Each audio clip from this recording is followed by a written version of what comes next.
मात्र इनकी जो है राजनीतिक रूप से राजनीतिक कार्यकर्ता है उनको दबाने के लिए मोहम्मद अकबर के सह में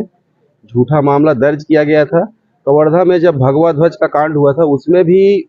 उस प्रकरण को दबाने के लिए ही कवर्धा की जनता ने जो है 1 माह का कर्फ्यू झेला। इसके लिए भी उस समय के तत्कालीन विधायक और मंत्री जो है जिम्मेदार थे। भगवा ध्वज के मामले में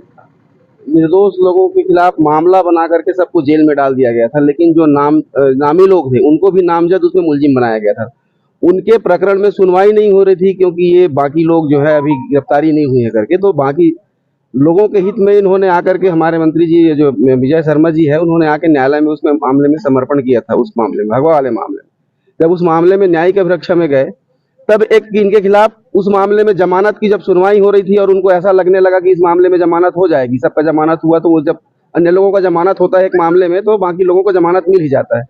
तो ये जेल में ही रहे। ऐसा करके ये फर्जी मामला, क्योंकि उस मामले में जो घटनाक्रम था उसमें जो मेश्राम साहब थे उन्होंने पहले उस बात की सूचना दे दिया था, मतलब उस घटना की सूचना, लिखित सूचना पुलिस को दे दिया था। उसमें पुलिस ने कोई अपराध नहीं पाया था, लेकिन उस तथ्य को छुपा करके नया आवेदन दिए और नए आवेदन में भी इस तथ्य का उल्लेख नहीं है कि पुराने इसी घटना के संबंध में उन्होंने आवेदन दिया था, तो वो फर्जी प्रकरण बना। न्यायालय में यही तथ्य आया था कि उन्होंने इस बात को भी स्वीकार किया है न्यायालय में कि उन्होंने तो 1 माह पहले जो आवेदन दिया था वही आवेदन था, बाकी कोई आवेदन नहीं था। ये आवेदन जो था बाद का आवेदन उनसे या तो धोखा देकर के लिया गया था या दबावपूर्वक लिया गया था, और ये मामला पूरा फर्जी था जिसमें कम से कम इनको 15 दिन तक के जेल में रहना पड़ा। और उस न्यायिक अभिरक्षा की अवधि में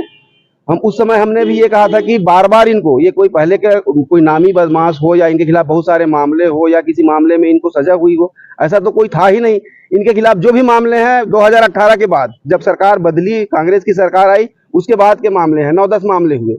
और किसी मामले में कोई सजा नहीं हुआ था। तो इनके साथ ऐसा बर्ताव किया जा रहा था उस समय कि ये मतलब जो वांटेड जो होते हैं ना अपराधी, उस तरीके से इनको यहाँ से रायपुर रातों रात जो है रायपुर सेंट्रल जेल लाना, फिर लेके आना, फिर लेके आना। उस समय इनकी ये मंशा थी कि किसी प्रकार से इनके कोई दुर्घटना जो है कर करके इनकी जो है जीवन को समाप्त कर दिया जाए ताकि इनके कोई राजनीतिक प्रतिद्वंदी ही ना रहे। और उस मामले में और एक चीज और बताना चाहूंगा, उस समय जब इनको जमानत मिली थी तो जो कोरोना के लिए था उसमें पैरोल का था 15 दिन तक के अवधि में, उस नियम को रातों रात बदला गया। ये तो गनीमत ये था कि आज इनकी बैठक में जो है वो जो 12 तारीख को ये रिहा हुए थे 12 नवंबर को ये रिहा हुए और 12 नवंबर को ही इनके रिहाई के पहले बदल करके वो आदेश आने वाला था कि वो नियम सस्पेंड हो जाता, फिर इनको जेल में रहना पड़ता। लेकिन ये इनका किस्मत अच्छा था कि उस दिन वो जो है वो आ नहीं पाया और इनको पैरोल में रिहाई मिली थी। फिर बाद में 2 महीने बाद इनका रेगुलर बेल हुआ था। इस तरीके आज कौन कौन से मामले में बरी किया गया? आज एक ही मामला था जो एट्रोसिटी का मामला था, जिसमें तत्कालीन खाद्य अधिकारी थे, उन्होंने एक रिपोर्ट दर्ज कराया था जिसमें कवर्धा पुलिस ने मामला दर्ज किया और कैलाश चंद्रवंशी और विजय शर्मा जी के खिलाफ एक चार्जशीट फाइल किया था, उसमें कोर्ट ने दोषमुक्त किया।